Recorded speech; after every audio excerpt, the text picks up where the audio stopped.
Rreth 40.000 banor u lanë në terr. Rahoveci që 3 javë është në telashe me ndërprerjet e energjisë elektrike që për banorët ka nisur të bëhet e padurueshme. Sipas Diamant Hotit, banori i fshatit Ratkac, përveç që rrymë nuk kanë shumicën e kohës, por edhe në rastet kur ka, rryma është aq e dobët sa që pajisjet shtëpiake shpesh po u dëmtohen. Gjendja është tejet alarmante sepse kemi probleme të vazhdueshme me energji elektrike. Ky problem zakonisht fillon javët e fundit të vjetorit. Ky problem ka 2 vite, 3 vite që po vazhdon njëjtë. Kemi 3-4 orë, 5 orë që vjen disa kohë gjysore, 1 orë prapë ndalet. Është gjendje jashtëzakonisht e keqe sepse po prishin pajisjet elektrike. Fshati me rreth 7.000 banor dhe disa biznese, sipas Hotit, është në alarm, nga se puna është vështirësuar edhe për bizneset.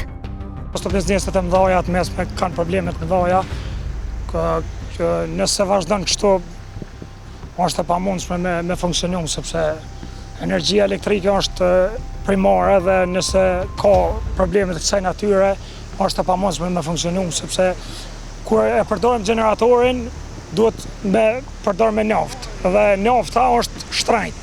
Nëse vazhdojmë me përdor naftën edhe atë, vazhdimisht rritet konsumi për secilin biznes. Halli tjetër i banorit është fakti që rryma edhe është shtrejtuar. Kemi trafishim të energjisë elektrike. Trafishimi i energjisë elektrike, kur ki trafishim edhe nuk ki energji, kjo është e patolerueshme, edhe mendoj që duhet me bëni zgjidhje sa më të shpejt. Unë jam 3 antar i familjes, edhe zakonisht unë nxemin e bëj me drum. Po faturën e fundit unë kam paguar 90 euro.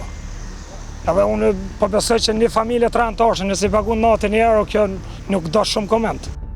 Alarmonte situatën e cilëson edhe kryetari i fshatit Ratkac, Beq Shala.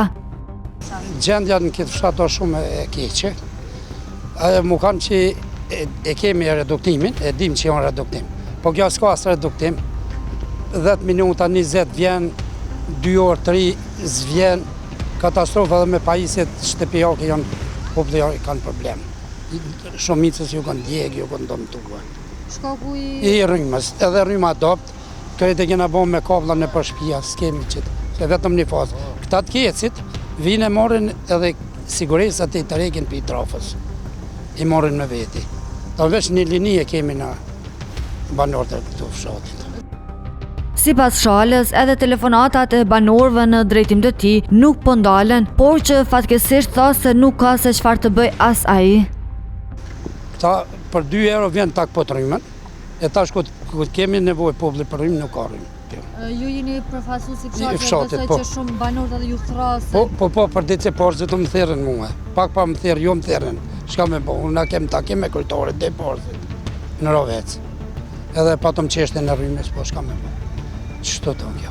Viteve të kaluara një pas në njëjtën kohë, do të thotë pak para vitit të ri? Pak para vitit të ri. Njëjtën kohë në çit koha kanë edhe vitin e kaluar. Edhe tash.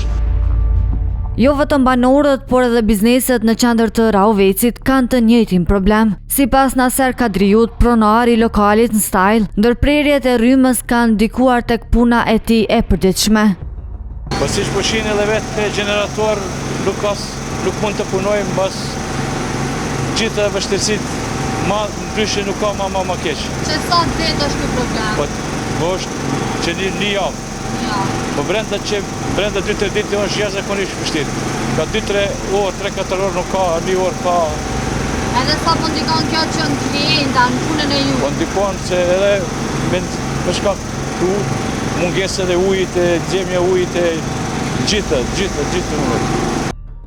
E në anën tjetër, sipas drejtorit të shërbimeve publike në Rahovec, përparim Krasniqit, në disa fshatra ka mungesë totale të energjisë dhe pavarësisht presionit të tyre, ende nuk kanë përgjigje konkrete nga organet përgjegjëse. Situata është të jetë alarmante, të jetë serioze, të jetë shqetësuese, dhe po përsëritet çdo vit, sidomos në fund vitit.